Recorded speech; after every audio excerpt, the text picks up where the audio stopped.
Adventist World Radio, the voice of hope. Radio Adventista iraisam pirenena miaraka amin'ny feo fanantenana.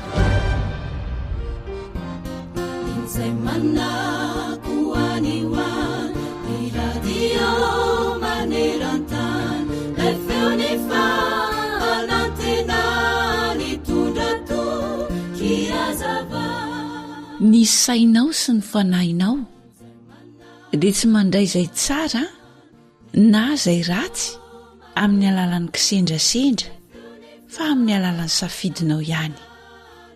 Andehaka ohatra ny isika eo ny ratsy eo ny tsara, kanefa raha toa ka zavatra ratsy foana anao ampandalovintsika ao anatin'ny saintsika ao sy eo amin'ny masontsika dia ho lasa raiky tampisaka ao anatintsika izany, mamorona toetra amintsika izany. Maninona moa no misy ireo mahavita ny manova ny fomba fiainany sy ny fijeriny ho tsara, ary misy ireo izay tsy mahavita mihitsy, eny fa na dia samy tsy misy tanteraka aza ny olona. Tsotra ny valiny, misy ireo izay te hiova kanefa tsy manao ezaka akory.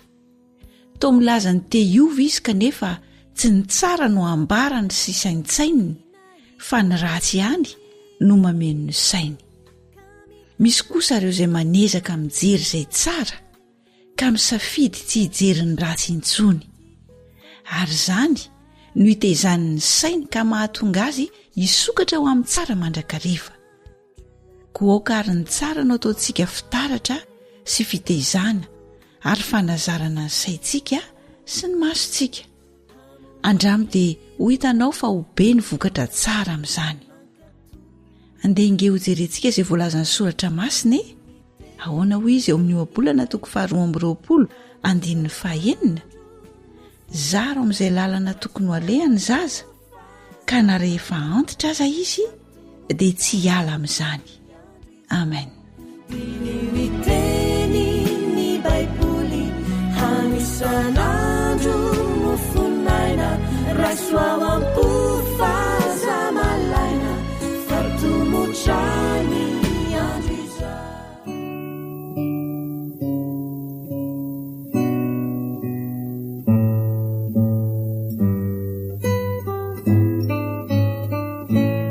Taliliho amiko gety baiboly. Fandaharana iarahanao amin'ny feon'ny fanantenana. Isaia 5:20.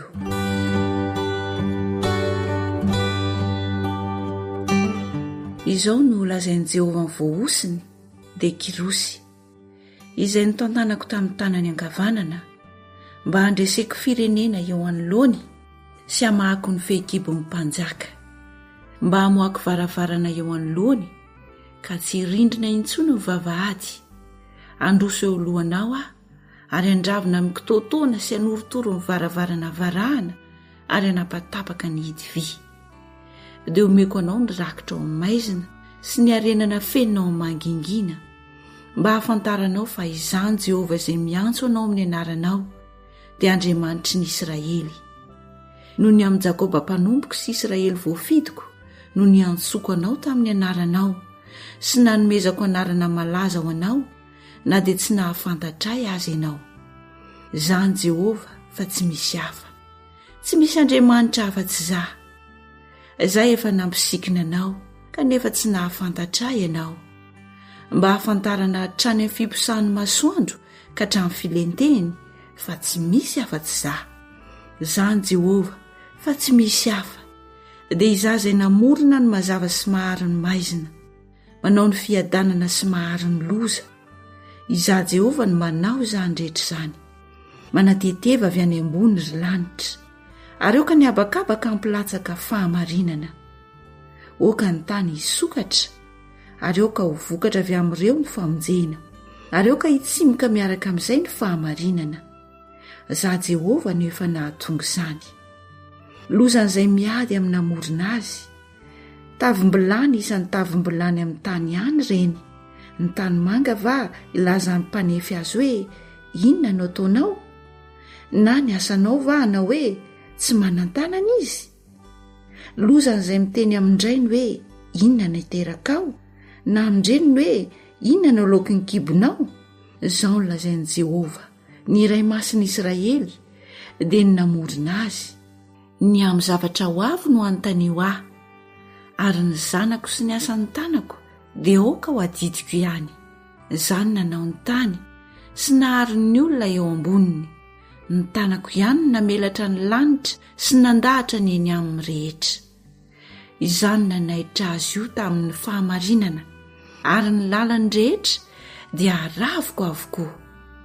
Izy no nanao ny tanànako, ary ny oloko voababo dia alefany, nefa tsy ambola amin'ny karena, hoy Jehova tompony maro.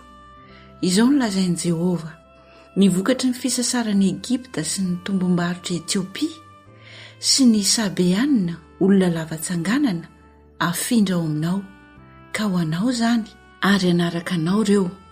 Avy amangady izy ary ankohaka handady eo anatrehanao. Dia hifona aminao hoe ato aminao tokoa Andriamanitra, ary tsy misy Andriamanitra afa-tsy izy ihany. Marina tokoa fa ianao dia Andriamanitra miafina, ry Andriamanitra ny Israely sady mpamonjy eo. Omenatra sy angaiay izy rehetra. Eny, andeha makenatra avokoa ny mpamorona sarin-javatra, fa ny Israely kosa ho voavonjin'i Jehova amin'ny famonjena mandrakizay. Tsy homenatra na angaiay mandrakizay ianareo, fa izao no lazain'i Jehova izay nahary ny lanitra. Izy no Andriamanitra, sady namorona ny tany sy nahavita azy. Izy no nandamina azy. Tsy ho tany tsy misy endrika jekory ny namoronany azy, fa nataony ho nenana. Izany Jehova, ary tsy misy hafa. Tsy tao amin'ny mangingina, tsy tao amin'ny fitoera maizina amin'ny tany no nitenenako. Izaho tsy niantso ny taranak'i Jakoba hitady ahafoana. Za Jehova no miteny ny marina sy manambara ny mahitsy. Mivory ka avy, ary miara manatona ianareo jentilisa sisa afaka. Tsy manam-pahalalana izay mitondra ny azo nataony sarin-javatra voasikotra, ka mivavaka amin'izay Andriamanitra tsy mahavonjy. Alaharo ka aseho mazava. Eny, aoka hiara misaina izy. Iza no efa nanambary zany hatr'izay? Iza no efa nilaza zany hatramin'ny fahiny?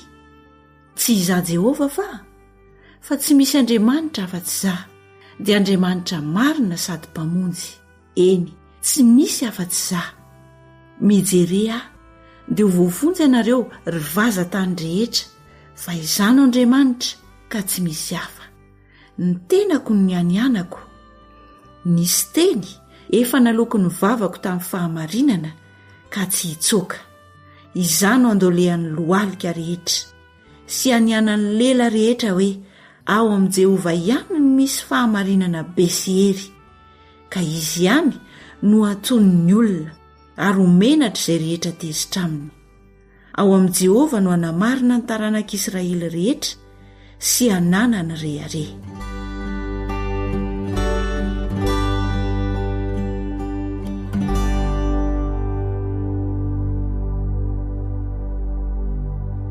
Radio feo fanantenana. AWR manolotra ho anao Ilay feo fanantenana.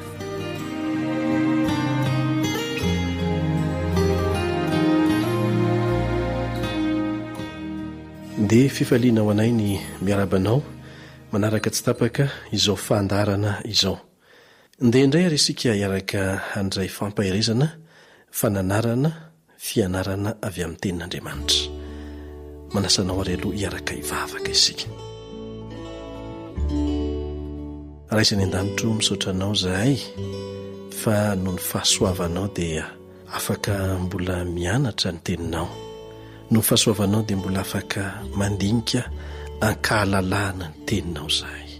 Ampio zahay mba hahay anararoatra ny fisokafan'ny varavara-pahasoavana. Mampianaranay amin'ny anaran'i Jesosy. Amen.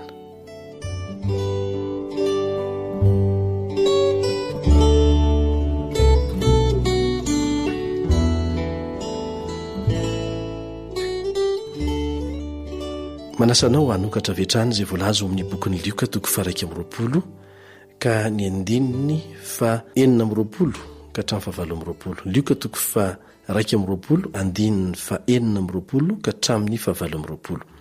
Oreraka ny fon'ny olona no ny fahatahorany sy ny fiandrasany izay zavatra ho tonga ambonin'ny tany, fa ny herin'ny lanitra dia hozongozonina. Ary amin'izany andro izany dia ahitany zanak'olona avy eo amin'ny rahona mikery sy voninahitra lehibe izy, ary raha vao miandoza ny zavatra izany dia miandrandra ka sandrato ny lohanareo, fa manakaiky ny fanavotana anareo. Jesosy eto no miteny, miresaka mikasika ny amin'ny fiaviandrainy amin'ireo ny lanitra. Nilaza izy ny amin'ireo zavatra hitranga milohan'izany fiaviana izany, famantarana no nolazainy, fa tsy niteny mihitsy izy hoe amin'izao daty, amin'izao taona izy no ho avy. Mpaminany sandoka ny olona na izay mpaminany milaza fa ho avy amin'izao daty na amin'izao ora Jesosy. Jesosy dia nilaza fa famantarana no homeny. Anisan'ny famantarana goavana izay irantsika mahita amin'izao fotoana izao, izay voalaza teo, oreraka ny fon'ny olona. Tsy noho ny zavatra efa miseho fotsiny ihany no mahatonga ny olona oreraka, fa noho ireo zavatra miseho ireo dia mieritreritra ny olona hoe raha izao no miseho androany, hanahoana ny rahampitso. Noho ny fiandrasan'izay zavatra hitranga rahampitso dia reraka ny fon'ny olona satria miaratsy ny toe-javatra. Kanefa ao anatin'izany rehetra izany dia ho avy tampoka eny amin'ny rahon'ny lanitra Jesosy. Zay ny voalaza eo amin'ny 7:20. Amin'izany andro izany, amin'izany fotoana mahareraka ny fon'ny olona zany, no ny fatahoran'izay zavatra hitranga rahampitso dia ho avy tampoka eny amin'ny rahon'ny lanitra Jesosy. Amikery sy voninahitra lehibe, tsy tahaka n'ilay fahatongavany voalohany tetỳ an-tany, mangingina tany an-tranon'omby, fa amikery sy voninahitra lehibe. Ny apôstôly Jaona, izay nanoratra ny bokin'ny Apokalipsy, dia milaza amin'ny Apokalipsy toko 1, Apokalipsy toko 1 ka ny 7 manao hoe, indro izy avy amin'ny rahona ary maso rehetra ahita azy, na dia izay nandefina azy aza. Toe zavatra hitranga izany.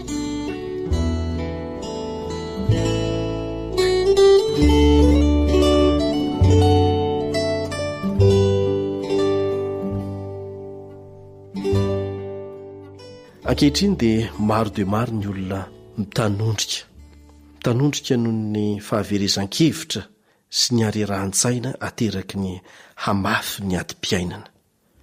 Mitanondrika noho ny kaikitry ny nenina sy ny enatr'olona, vokatry ny adalàna nataon'ny hafa na koa mety ho adalàna nataon'ny tena. Mitanondrika noho ny alahelo sy ny fahakiviana avy amin'ny fahadisom-panantenana samihafa. Eo koa ny fangiry filiana sy ny fanaintainana, ny famoizana malala, eny mitanondrika. Lavo miankohaka aza no ny famoizam-po vokatry ny tsy fahazakany intsony ny onjam-paoriana, mianjady amin'ny tena, mianjady amin'ny manodidina ny tena, mianjady amin'ny firenena. Inona moa nefa no hitan'izay mitanondrika? Ity tany ity, zany no hitan'izay mitanondrika. Ny tany izay fa vonto ny ranomasony kaboty, ny mpitondra tena, ary ny an'izay rehetra tratry ny voina maro samihafa.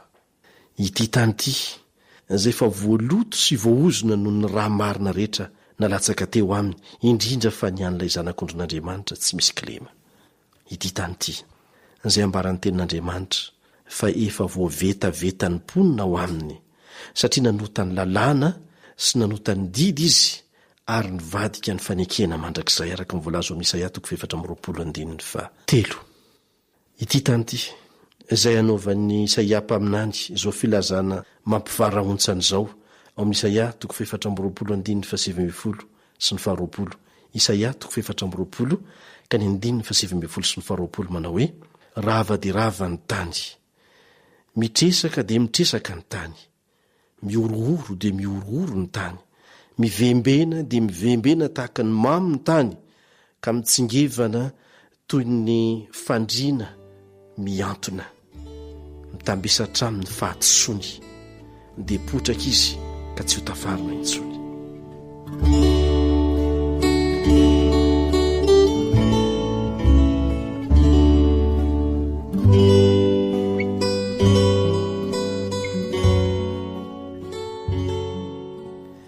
Ry mpiainy namako, tsy nijanona eo amin'ny 1920 sy ny 17 angeny tenin' Jesosy ho avy any amin'nyrao ny lanitra izy. Izay mivolaza eo amin'ny 1920 ao anatin'ny fotoana izay mahareraka ny fon'ny olona noho ny fiandrasan'izay zavatra ho tonga ambony tany, hoy ny voalaza eo amin'ny 1920. Fa zao no afatra nataon'i Jesosy eo anatrehan'izany eo amin'ny 1920.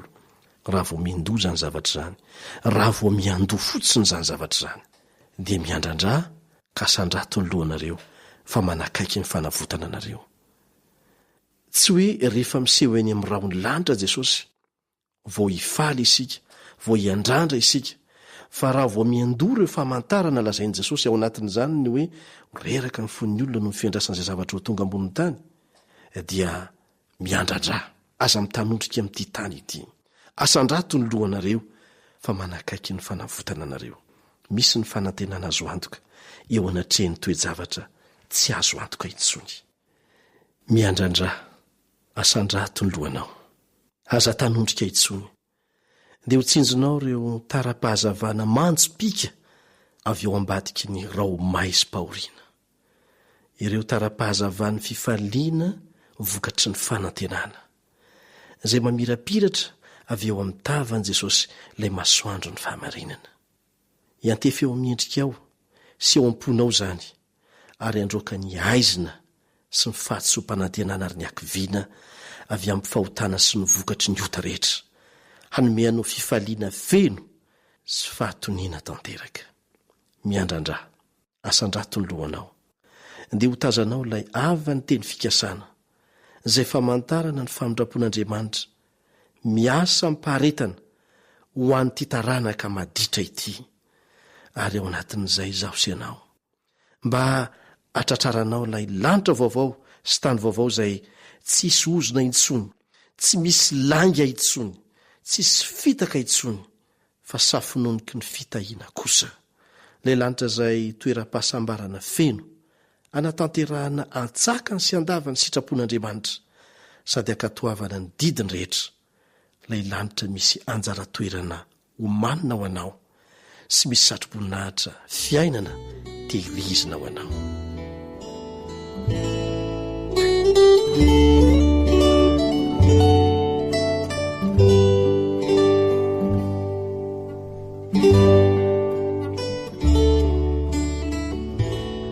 Ry mpiainy namako, miandrandra, asandrato ny lohanao fa manakaiky ny fanavotana anao. Rehefa miandrandra ianao dia matokia ilay rainao izay ny an-danitra. Manahirana ny fiainana, zava-misy tokoa zany. Ny sakafo hohanina anio tadiavina amin'ny herinandro. Zany hoe samborona aloha le izy. Samborona ny vola dia tadiavina izay fomba merenana ny volan'ny olona indray amin'ny herinandro ambony. Zavatra iainany maro zany amin'izao fotoana izao. Ny teny fikasana ho anao no amarana antsika azy ao amin'ny Mateo 7 ka ny 7 ka hatramin'ny 11. Mateo 7 ka ny 7 ka hatramin'ny 11. Ny Jesosy tenany mihitsy eto no miteny anao, mangataha dia omeny ianareo, mitadiava dia hita ianareo, dondony dia hovoany ianareo. Fa izay rehetra mangataka ny mahazo, ary izay mitady no mahita, ary izay mandondona no voana. Ary iza moa aminareo, raha angatahany zanany mofo no hanome azy vato, ary raha angatahany azan-drano no hanome azy menarana, koa raha ianareo na dia ratsy aza mahalala ny mezava-tsoa ny zanakareo, tsy maika avahany rainareo izay any an-danitra no hanome zava-tsoa ho an'izay mangataka aminy. Asandrato ny lohanao dia hazony amin'izay teny fampanantenana nomeny azy izay ilay raintsika izay any an-danitra, dia ho hitanao fa hiova ny fiainanao. Ilainao ny mangataka, na dia fantatr'Andriamanitra izay zavatra ilainao dia ilainao ny mangataka, ilainao ny mandondona.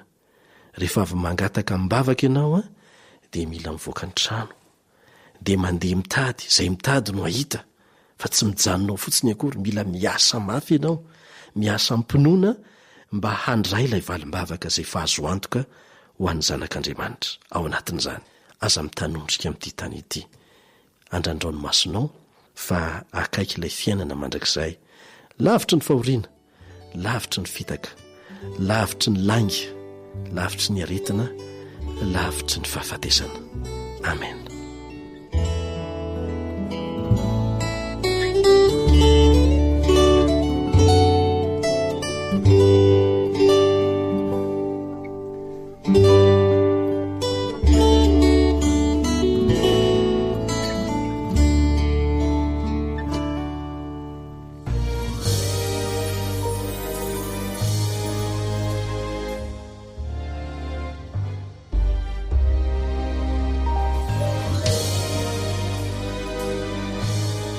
Antokobira iraky ny avo Anosy Be Ouest.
AWR mitondra fanantenana isan'andro ho anao.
AWR Téléphone 034 06 797 62 033 84 313 37.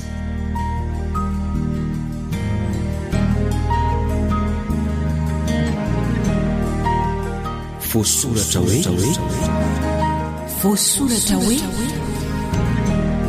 voasoratra hoe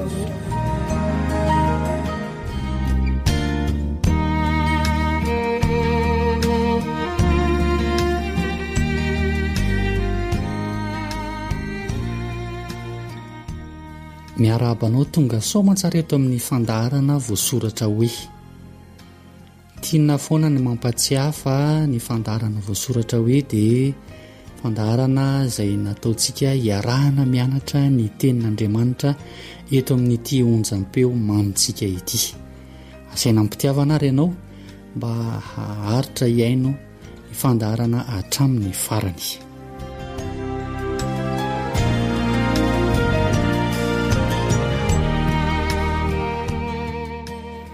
Jesosy irery no aza ho mpamonjena. Izay indray no lohahevitra lehibe hiarahantsika mianatra mandritra ny fandaharana. Jesosy irery no azo mpamonjena. Ny fantaniana mipetraka anitikitika ny saina ety am-piandohana dia manao hoe inona moa no antony nahatongavan'i Kristy tetỳ an-tany?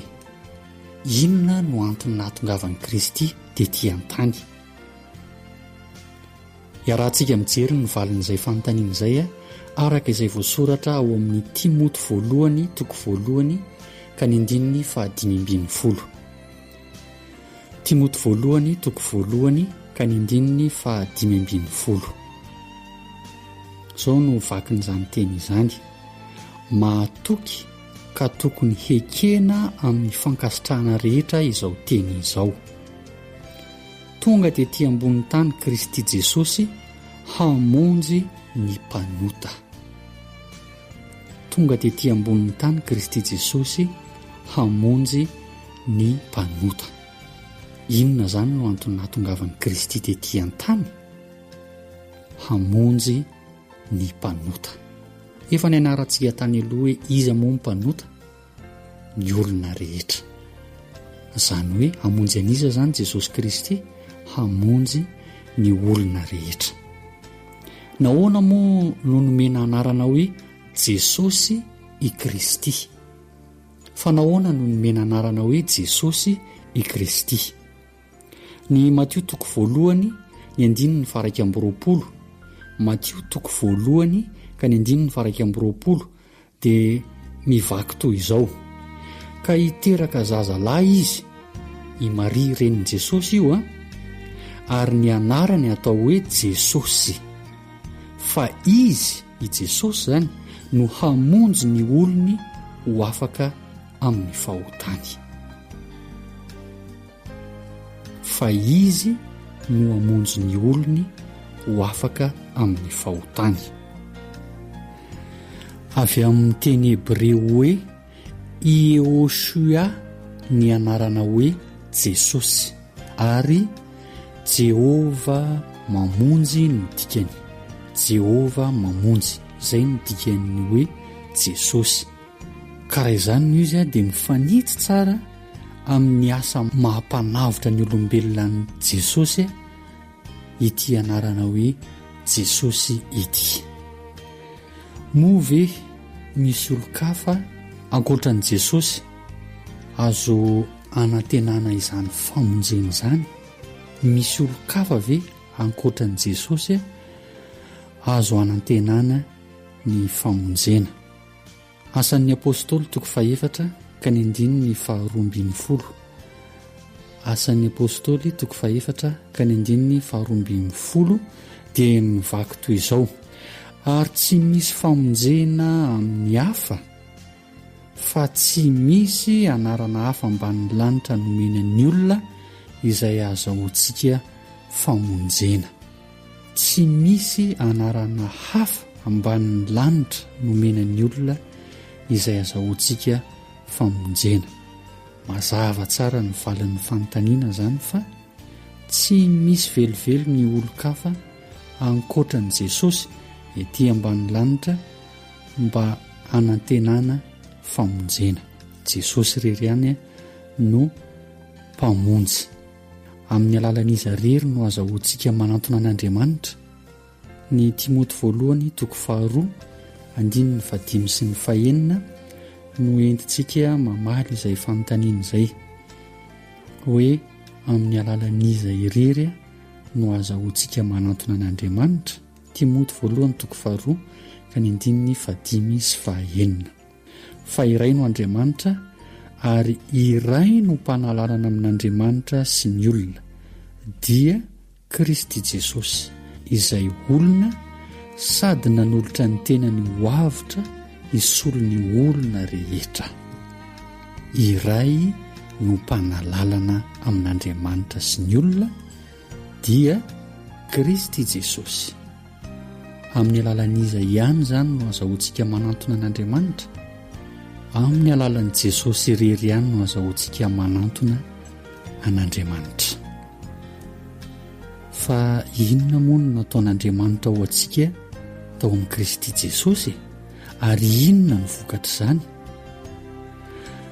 Izay tsy nahalala ota Jesosy Kristy no resahana eto dia efa nataony ota hamonjy antsika mba ho tonga fahamarinan'Andriamanitra ao aminy kosa isika. Korintianina 2:5 ny 1:20 no misy izay teny izay. Korintianina 2:5 ny 1:20. Inona nataon'Andriamanitra ho antsika? Izay tsy nahalala ota dia efa nataon'Andriamanitra ota hamonjy antsika. Iza ny tsy nahalala ota? Jesosy Kristy no tsy nahalala ota. Dia efa nataon'Andriamanitra ahoana? Nataony ho tonga ota mba hamonjy antsika, mba ho tonga fahamarinan'Andriamanitra ao amin'ny kosa isika. Inona mivokatra izany? Mba ho tonga fahamarinan'Andriamanitra ao aminy kosa isika. Hatraiza no iankinantsika amin'ny Kristy ary? Ny Jaonina 5:5 ka ny 5:5. Jaonina 5:5 ka ny 5:5. Izay miray amiko ary izaho aminy dia mamobe izy. Fa raha misaraka amiko kosa ianareo dia tsy mahay manao na inona na inona. Hatraiza no hiarantsika amin'ny Kristy izany? Izay miray amiko izy ary izaho aminy dia mamobe izy. Fa raha misaraka amiko kosa ianareo dia tsy mahay manao na inona na inona. Mazava izay fanambarana izay. Raha ny tokony ho izy izany dia tsy misy fetra hoe hatraiza no hiankinantsika amin'ny Kristy, hatraiza no hiarahantsika amin'ny Kristy. Fa raha vao tsy miankina amin'ny Kristy isika dia tsy mahay manao na inona na inona. Fa raha miray aminy kosa, raha miankina aminy kosa isika dia afaka ny hamobe.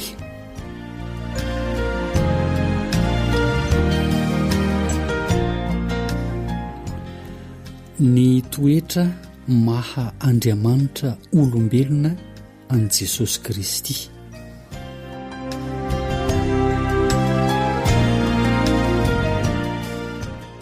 Ny toetra maha Andriamanitra olombelona an Jesosy Kristy. Inona indray ary no tiana ho resahana ny amin'ny hoe ny toetra maha Andriamanitra olombelona an Jesosy Kristy?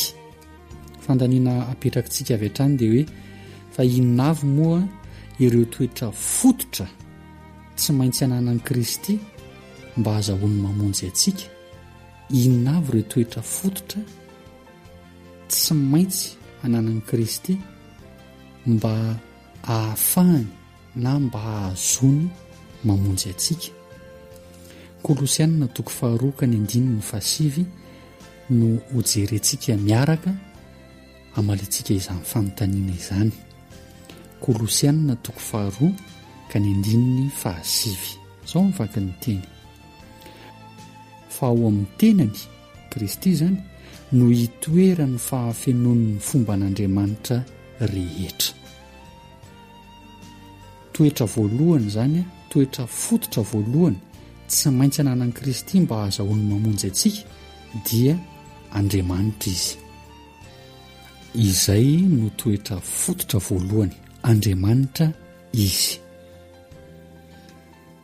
Inona no toetra fototra faharoa mba ahafahan'ny Kristy mamonjy antsika? Galatianina 4:4 ka ny 5:4. Galatianina 4:4 andininy fahaefatra. Fa rehefa tonga ny fotoan'andro dia nirahan'Andriamanitra ny zanany, nateraky ny vehivavy nateraka tao ambanin'ny lalàna. Fa rehefa tonga ny fotoan'andro dia nirahan'Andriamanitra ny zanany nateraky ny vehivavy nateraka tao ambanin'ny lalàna. Toetra fototra faharoa zany dia olombelona Kristy, olombelona izy. Inona ny toetra fototra fahatelo tsy maintsy nananan'i Kristy mba ahazahoany mamonjy antsika ary?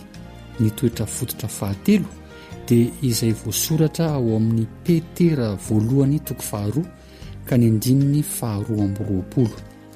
Petera 1:2 ka ny 2:20. Izay tsy nanota akory Kristy no resahana eto dia tsy nisy fitaka teo am-bavany. Izay tsy nanota akory, ny toetra fototra fahatelo dia tsy nanota izy.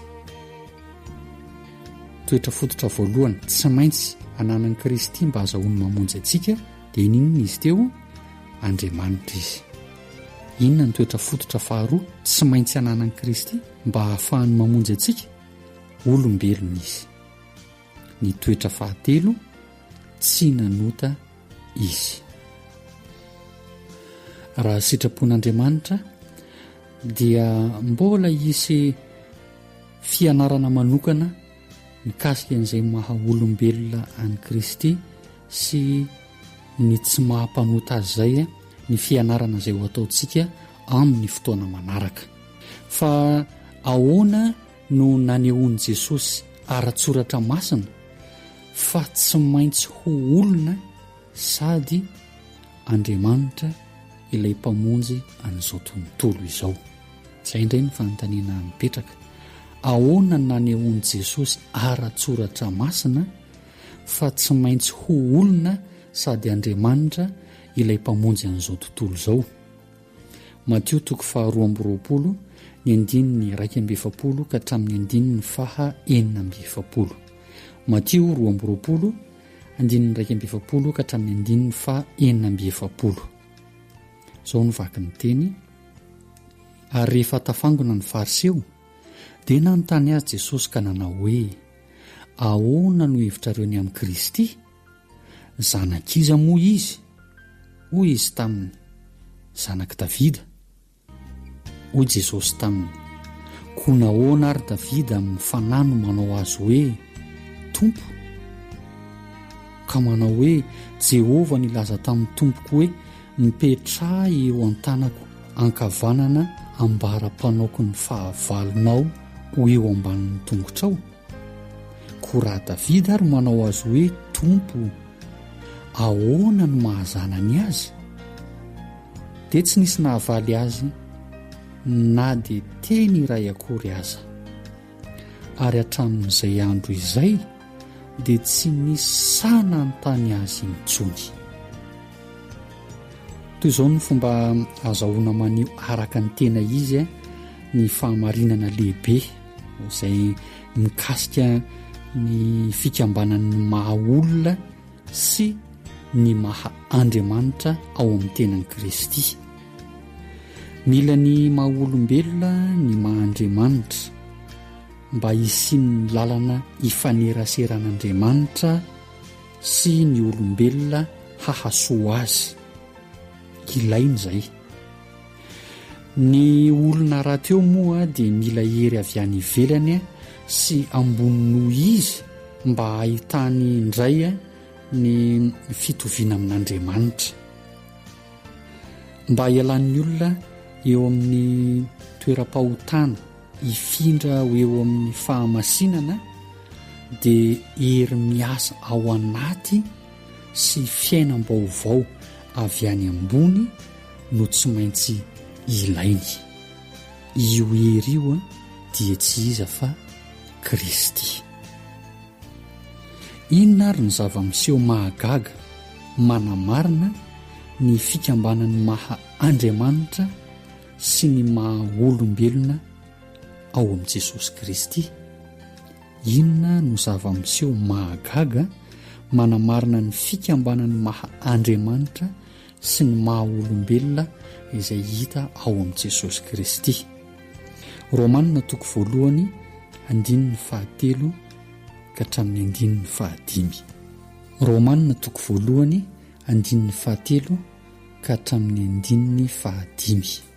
Izao no vakin'izany teny izany. Ny amin'ny zanany izay nateraka avy tamin'ny taranak'i Davida araka ny nofo, ary naseho tamin-kery ho zanak'Andriamanitra araka ny fanahin'ny fahamasinana tamin'ny fitsanganana tamin'ny maty, dia Jesosy Kristy tompontsika. Ajanontsika teo amin'ny 4. Inona ny zava-miseho mahagaga manamarina ny fikambanana maha-Andriamanitra sy ny maha olombelona izay hitantsika ao amin'i Jesosy Kristy? Manan-kery ho zanak'Andriamanitra izy, fitsanganana tamin'ny maty. Etsy andaniny izay nefa, ry amin'ny manomboka mihitsy ny vakiteny ry amin'ny 5 dia hoe ny amin'ny zanany izay nateraka avy tamin'ny taranak'i Davida, izany hoe araka ny nofo. Maha olombelona azy izay, fa ny zava-miseho mahagaga manamarina fa izay maha olombelona izay dia mikambana amin'ny maha Andriamanitra any Kristy, dia izao manan-kery ny ho zanak'Andriamanitra izy ary ny fitsanganana tamin'ny maty. Mahagaga ny izany, sady olombelona izy no Andriamanitra. Zava-mahagaga izany, zavatra niseho nefa izany teo amin'ny Kristy. Ny toetra maha-Andriamanitra olombelona ny Jesosy Kristy, inona moa no ny lanan'izay? Araka ny anarantsika teo, misy toetra fototra 3. Andriamanitra izy, izay ny toetra fototra voalohany. Olombelona izy, tsy nanota izy, tsy maintsy nananan'i Kristy ireo toetra ireo mba ahazahoany mamonjy atsika olombelona. Jesosy irery ihany no ahazahoantsika famonjena. Isaorantsika n'Andriamanitra ny nanolorany ny Jesosy Kristy zanany mba ho mpamonjy atsika. Anjaranao, anjarako ny mandray an'izany Jesosy Kristy zany mba ho mpamonjy anao, mba ho mpamonjy ahy, ho mpamonjy atsika. Mino izahay fa nitondra fanampim-pahalalana sy fanazavana ho anao ny fiarah-mianatra teto anio. Rila no niara-nianatra ny tenin'Andriamanitra taminao teo, ary Zoanitra kosa no niandraikitra ny lafin'ny teknika izay mametraka ny kopakopa-tanana ho amin'ny manaraka indray. Veloma tompoko. Voasoratra hoe voasoratra hoe voasoratra hoe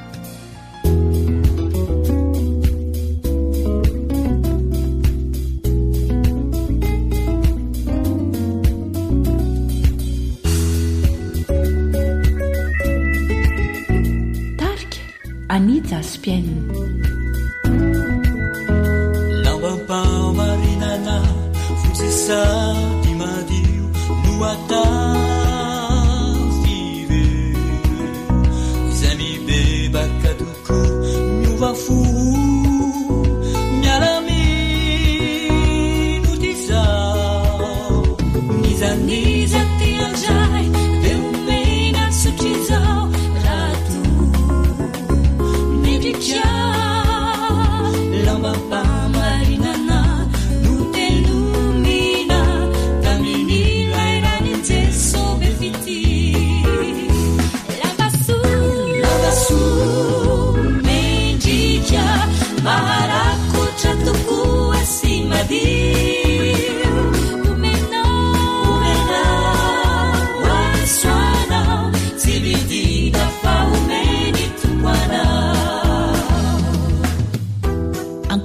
fiainoana amin'ny alalan'ny podcast dia azonao atao ny miaino ny fandaharany radio awr sampananteny malagasy isanandro amin'ny alalan'ny youtube feo fanantenana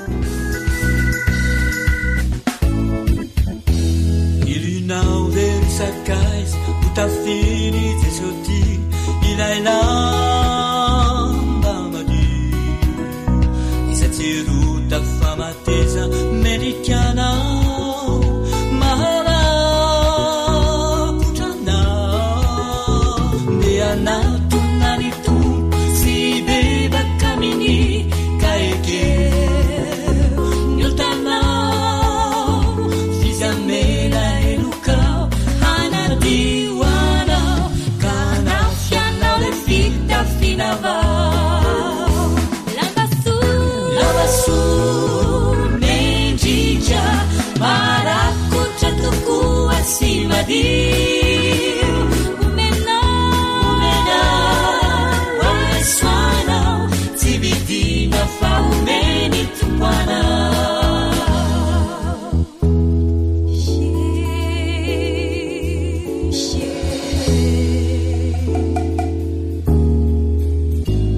inu fita finilani tsairi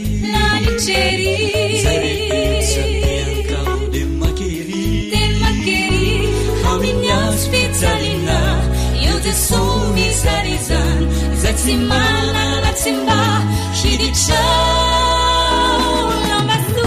lamasu, menjija, barakuta tuku asimadi, umena, waswana, tibidina faumeni tukwana.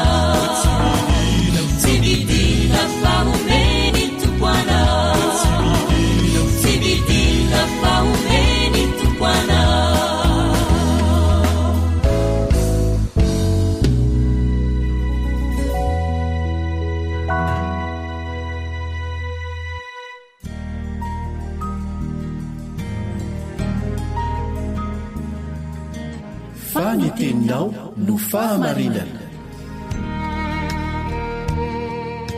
Taridalana manokana fianarana baiboly avoaka ny fiangonana advantista maneran-tany. Iarahanao amin'ny radio feo fanantenana.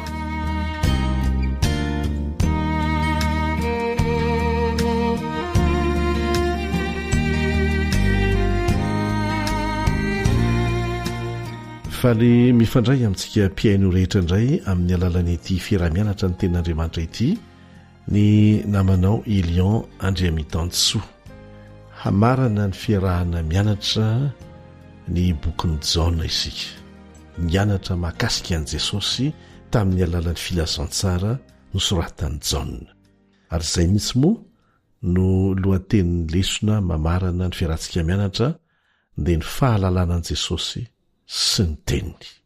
Inoko fa isika rehetra dia samy mahita, samy mamarika fa tena aingana dia aingana ny fiazakazaky ny fotoana. Hifarana sady ny taona, toy ny voamalony ny andohan'ny taona, nefa hifarana sady. Mandalo marina ny fiainana eto amin'ity tany ity. Fa izay manao sitrapon'Andriamanitra no avitra mandrakizay. Nisy lesona sarobidy foana no men'Andriamanitra antsika tsirairay isanandro. Tena sarobidy. Ilaintsika amin'ny fiainana amin'izao fotoana izao ary manomana antsika amin'ny ho avy. Mba firy amin'ireny re no niraisiko, firy amin'ireny no niraisinao, firy tamin'ireny no nampiarinao. Fahalalana fotsiny dia ilaina kanefa tsy hitondra ninninona fa tsy faiza miresaka fotsiny fa ny fanandramanao miaina amin'izany fahamarinana tian'Andriamanitra ampitaina aminao izany, izay no hitondra famonjena ho anao na amin'izao fiainan'izao na amin'ny ho avy.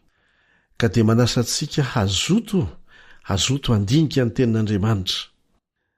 Ny andininy izay no fantenana ho ataontsika fitadidy, ho ataontsika anjery, dia amin'ny Jaona 5:7-13 aintsika tsara izay andininy izay ho an'ireo mpandinika ny Baiboly. Jaona 5:7-13 izay iarahantsika mamerina.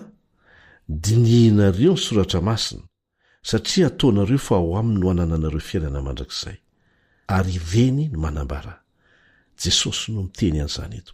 Dinihinareo ny soratra masina satria ataonareo fa ao aminy no nananareo fiainana mandrakizay ary ireny manambara.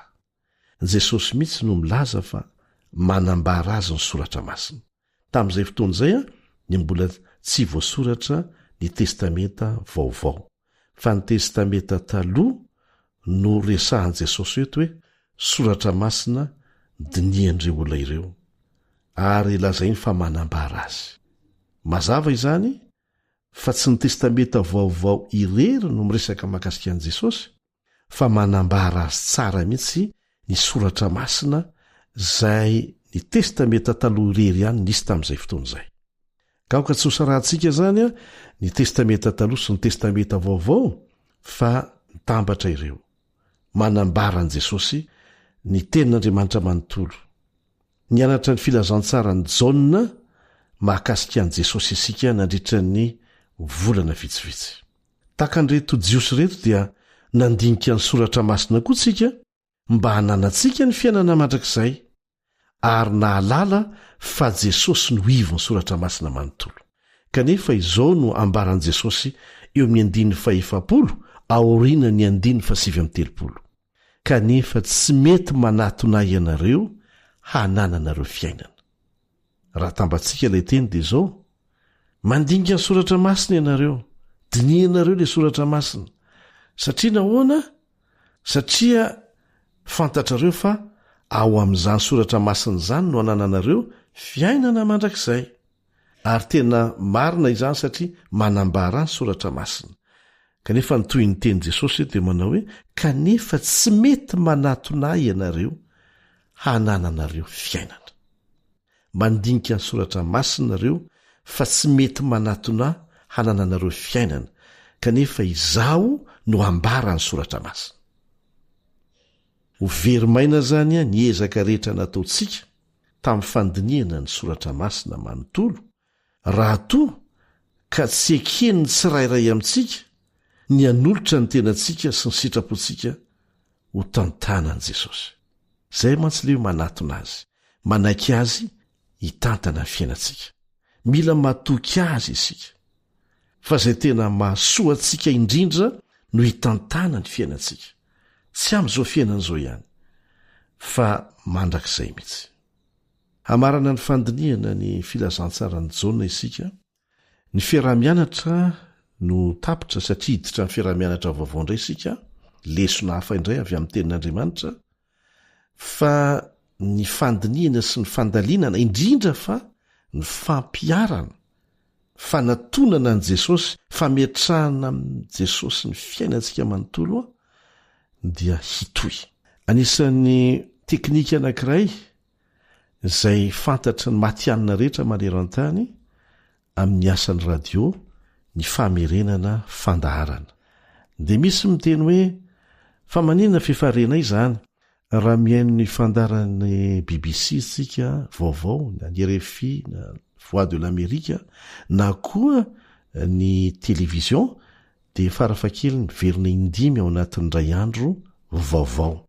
Zavatra ianarantsika eto anefa tsy vaovao fotsiny, fa tena fiainana mihitsy.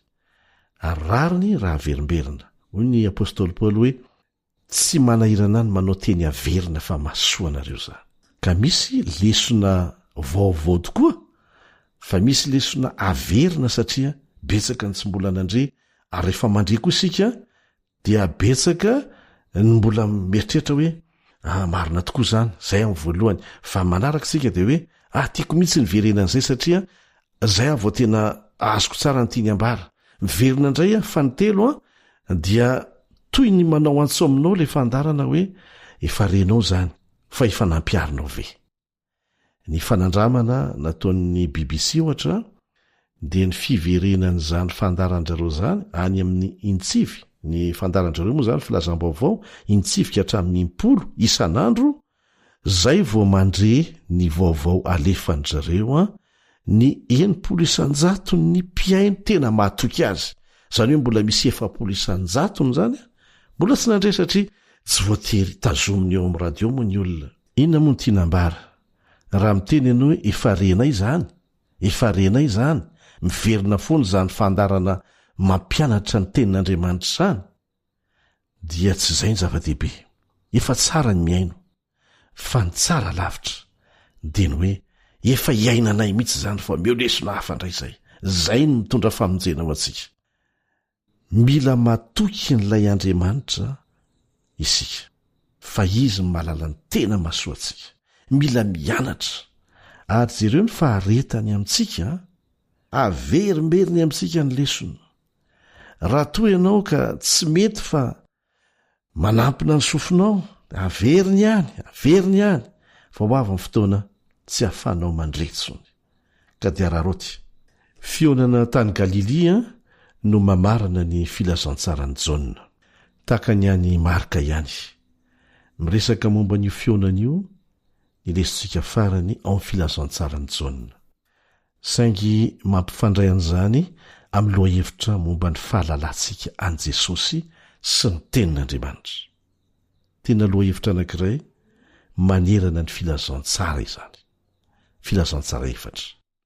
Na dia niaraka tamin'i Jesosy nandritra ny 3 taona mahery aza ny mpianatra, dia mbola lehibe tokoa ny tsy fahavononan'izy ireo hiatrika ny fanomboana an' Jesosy amin'ny hazo fijaliana sy ny fitsanganany tamin'ny maty. Ary mahagaga izany. Nefa impiry moa Jesosy nampianatra azy ireo, nampiomana azy ireo ny amin'izany, antoko ny famonjena azy izany. Zavatra hafa mantsy ny nameno ny sainy, dia ny zavatra mahakasika izao fiainana izao ihany.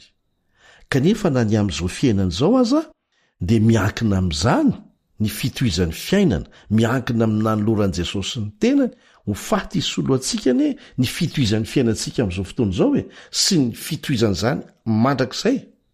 Ka izay ny lesona nampitain'i Jesosy, nampitainy foana fa tsy tafiditra tamin'ny lohan'ny mpianatra, fa ny fahanafahana azy ara-politika amin'ny gejany romanina foana ny nameno sainy. Dia mipetraka ny fanontaniana hoe sanatria ve manao tahaka an'izany koa isika?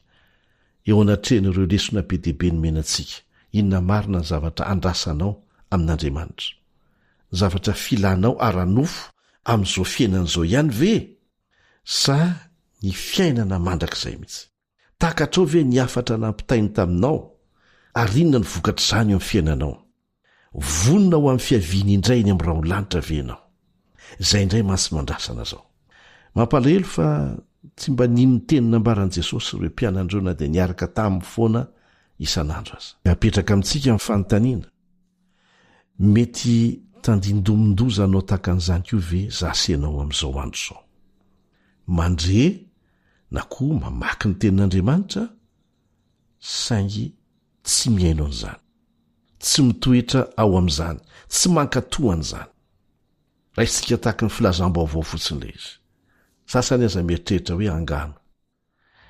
Dia tsy eketsika fa izany ny fahazavana tokony hitarika ny fisainantsika, ny fiainantsika sy ny asantsika.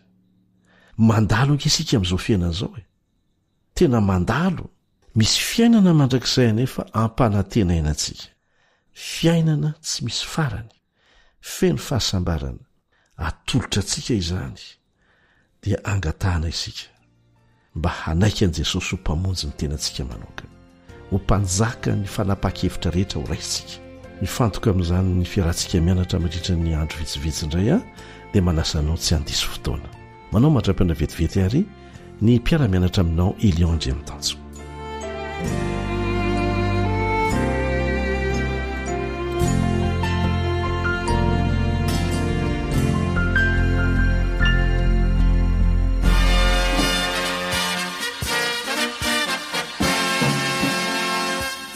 Adventist World Radio, The Voice of Hope. Radio feo fanantenana. Narahanao teo ny fandaharana no vokary ny feo fanantenana amin'ny teny malagasy izay azonao averina sy alaina maimaimpoana amin'ny alalan'ny YouTube, Facebook, feo fanantenana. Mirary 420 ora finaritra ho anao ny AWR